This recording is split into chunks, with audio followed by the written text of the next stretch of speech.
Tapos pangalawa, sayang daw ang dugo ni Kristo pag namatay siya sa lahat, tapos ang lahat pala hindi naman naligtas. Yan ang lagi kong maririnig sa mga kaibigan ko na baptist din, pero may pero yan eh. Calvinist pala yung aral. Sabi ko naman, paano nila naisip na ang dugo ni Kristo, paano yan naging sayang? Kung namatay siya sa lahat, andin ang lahat hindi naligtas, paano maging sayang yun? May nasayang ba? Sabi ko sa kanila, tingnan mo yung araw, ito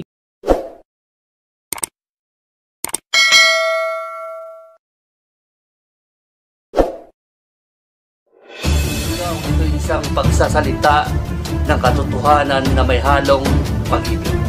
Bring all the glory to God. Ito ang programa na kung saan mamumulat sana ang inyong mata sa isang katotohanan sa huling panahon. Magandang umaga sa lahat ng ating mga follower at mga subscriber sa channel na to, The Pilgrimage.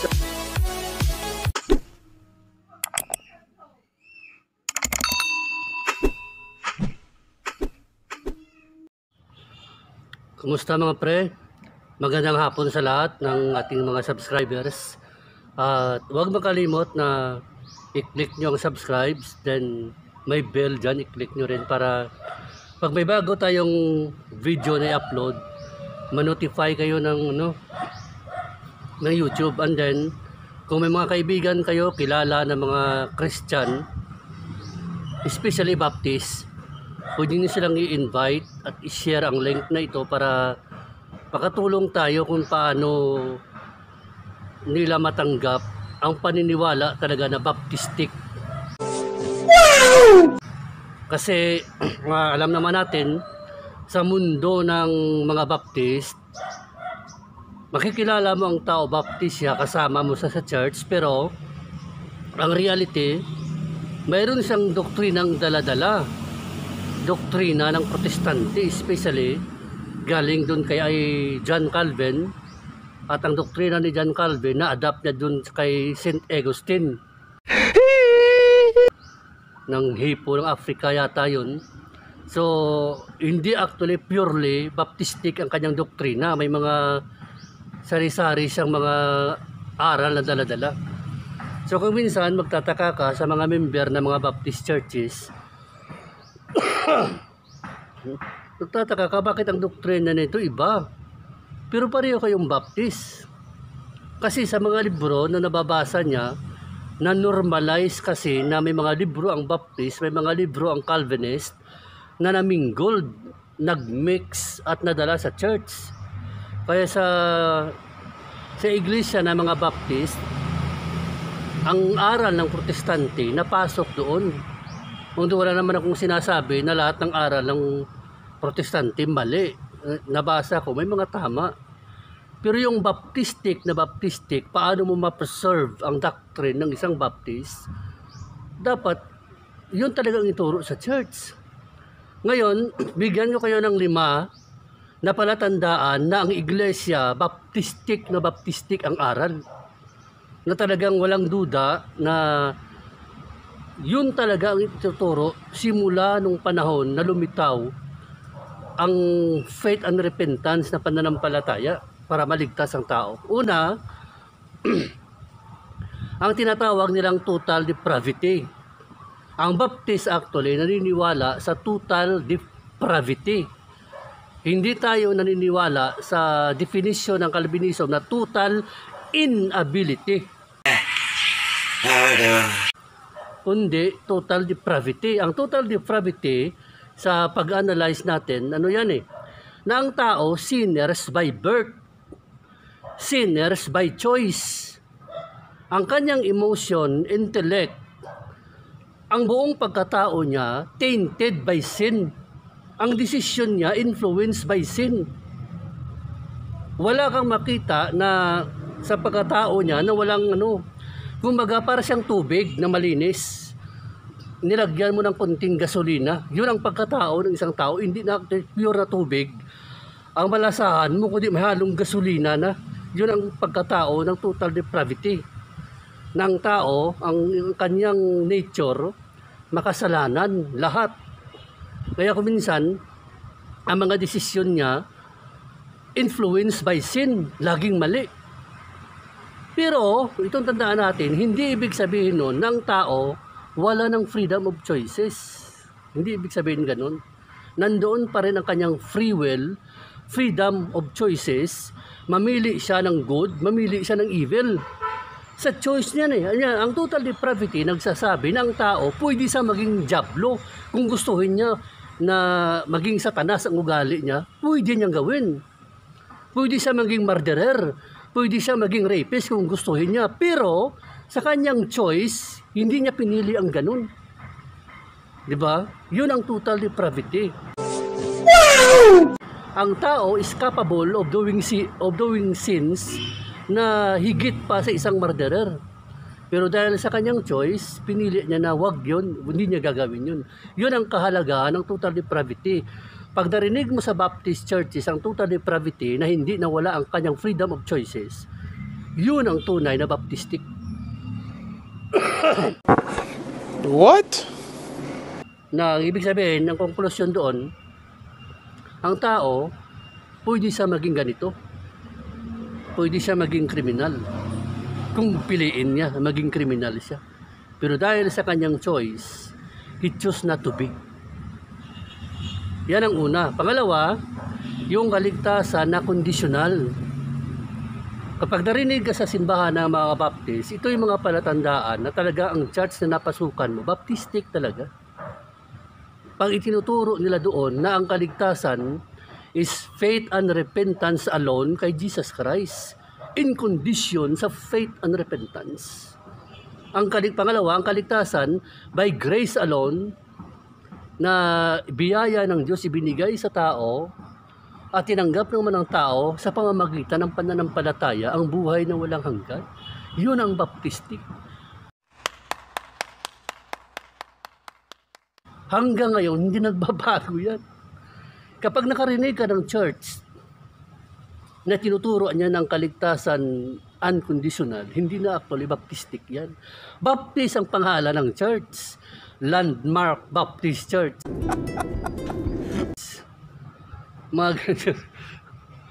Tapos Heritage Baptist Church. Baptist Church.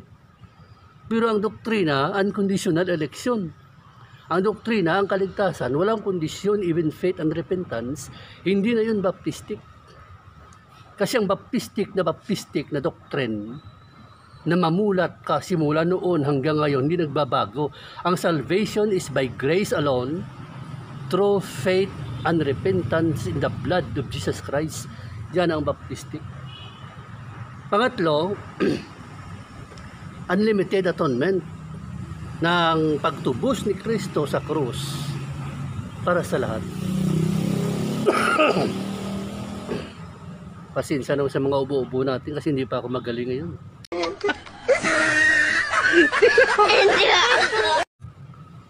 Ano pa, tinamaan yata ako ng COVID.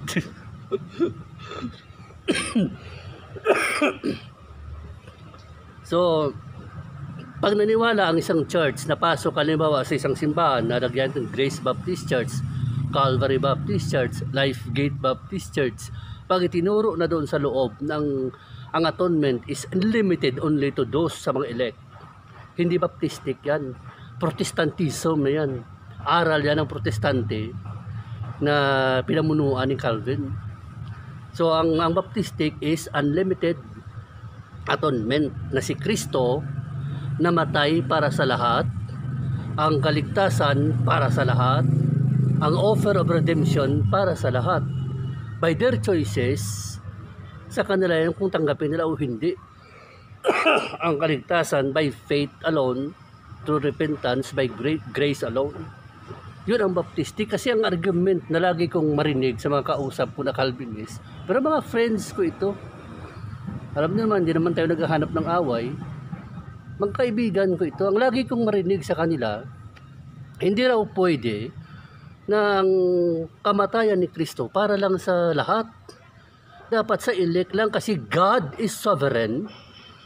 At every drops of blood ni Christ sa Calvary, every drops, precious yan.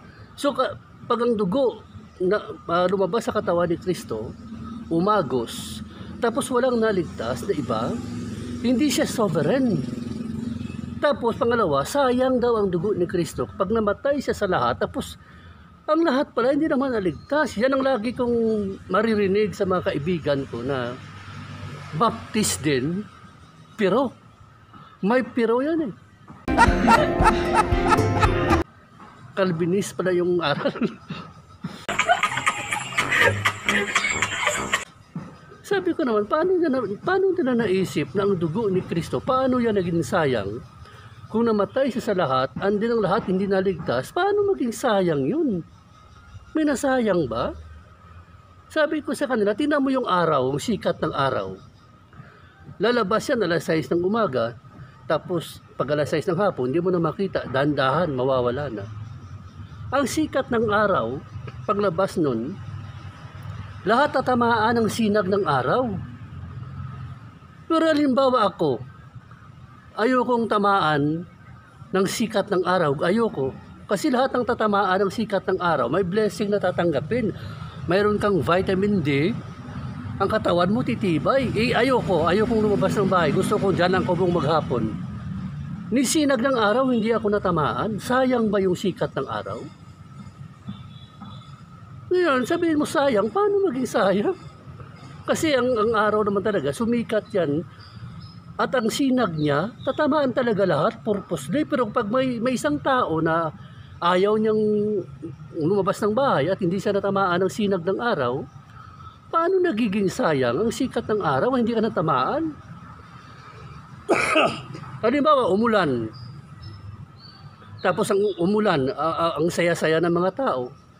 Nagsilabasan yung mga bata, naligo sa ulan. May blessing silang tinanggap, mayroon silang vitamin D, vitamin B12 sa katawan. Nagpapaganda ng daloy ng dugo. Di ba? Natanggap nila yung blessings from above kasi umulan, naligo sila eh. Pero ako halimbawa, ikaw, hindi ka na nabasa ng ulan, kaya ayaw mong maligo sa ulan, doon ka na sa kwarto mo, hindi ka lumabas ng bahay. Sayang ba yung ulan? Eh hindi ka nabasa? Walang sayang. Kasi ang blessings ni Lord, abundance. Ang kanyang pagpapala sa ulan, nabigyan ka ng magandang pangangatawan dahil mayroong vitamin B12, hindi yun sayang. Diba? Paano maging sayang ang ulan na hindi ka lang tinamaan? Sayang na.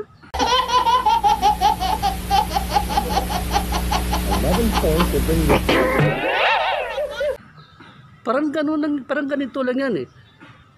Mahal kong isang babae, mamahalin ko pa lang, tapos hindi natatanggapin ang pag-ibig ko. Sayang ba yung pag-ibig ko? Walang nasayang. Hindi porket mamahalin kita tapos ayaw mo sa akin, sayang ng pag-ibig ko. Wala namang ganun eh. Wala akong pag-ibig na sasayangin kasi kung ayaw mo sa akin, hindi maghanap ako ng iba, doon ko ibigay. Sayang ba yan? Walang sayang doon. At halimbawa, may tubig dyan sa tuburan. At ang labas ng tuburan, sobrang dami ng tubig. Tapos may mga kumukuha, umiinom. Tapos ikaw naman, halos mamatay ka na sa uhaw. Hindi ka pa rin umiinom ng tubig dyan. Nandyan lang naman. Sayang ba yung tubig? Kasi lumabas siya, napunta sa kanal, papunta dun sa dagat. Sayang ba yun? Walang sayang. Kaya yung isipin nyo na ang dugo ni Kristo, sayang dahil namatay siya sa lahat, tapos ang lahat hindi naman naligtas, sayang na yun. Walang sayang dun. The same love, the same mercy shines unto all men. Walang sayang dun. Ganyan ang pag-ibig ni Lord. Ang pag-ibig ni Jesus, ang pag-ibig ng Diyos Ama, sobrang lalim, sobrang taas, sobrang lawak. Pag ayaw mo ng kanyang pag-ibig, walang sayang dun. Di ba? Paano So ang argument na yan is out of ignorance kasi gusto lang i-implement na pursahin ka sa limited atonement. Kapag naniwala ka na dugo nga ni Kristo na sayang, hindi tanggapin mong limited atonement na si Kristo namatay lang para sa mga pinili, di ba? So, yung argument na hindi uubra yan sa siyang sayang, walang pag-ibig na nasayang, walang dugo na nasayang. Kung si Kristo namatay para sa lahat at ang lahat hindi naligtas, walang sayang doon. The same love pa rin yan. Shines unto all men. Yun ang unlimited atonement. Pang-apat is resistible grace, di ba? Ang resistible grace, once na ang blessing of salvation, ang biyaya ng kaligtasan, ihayag mo sa tao, pwede ma-reject ng tao ang salvation. Pwede niyang i-resist ang kaligtasan na ino-offer sa kanya ng panahon, lalo na ng Diyos. Nagtataka ako dito sa Calvinism, paano sila makapag-isip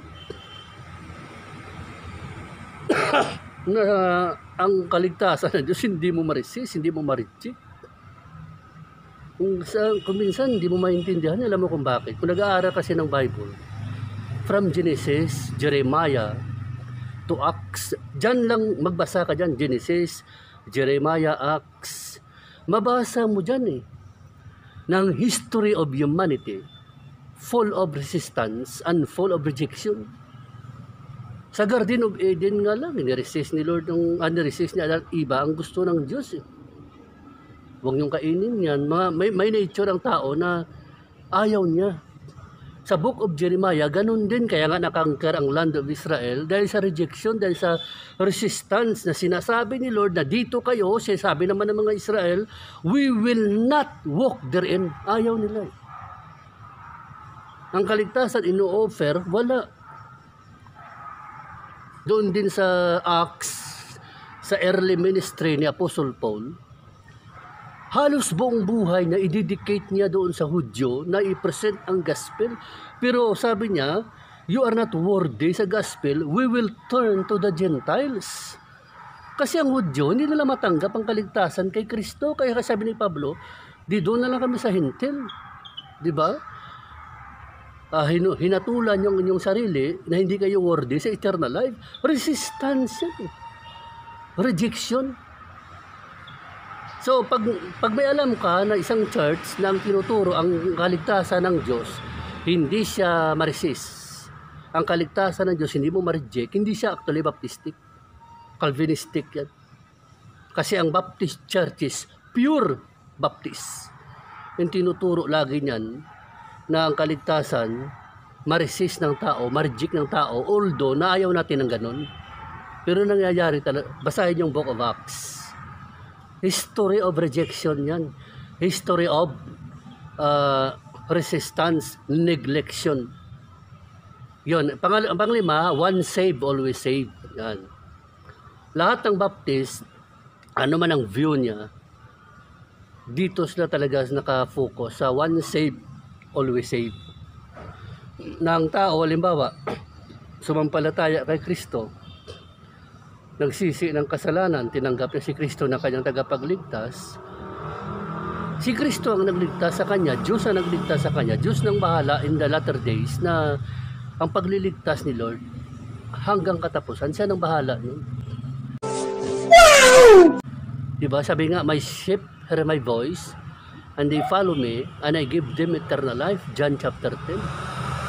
Kaya wala na dapat palaliman, simple na naman yan. Kasi kung ipakinggan mo ang side ng Calvinist, pag nag-explain sila ng one save, always save, perseverance of the saints, ang daming ngit-ngit.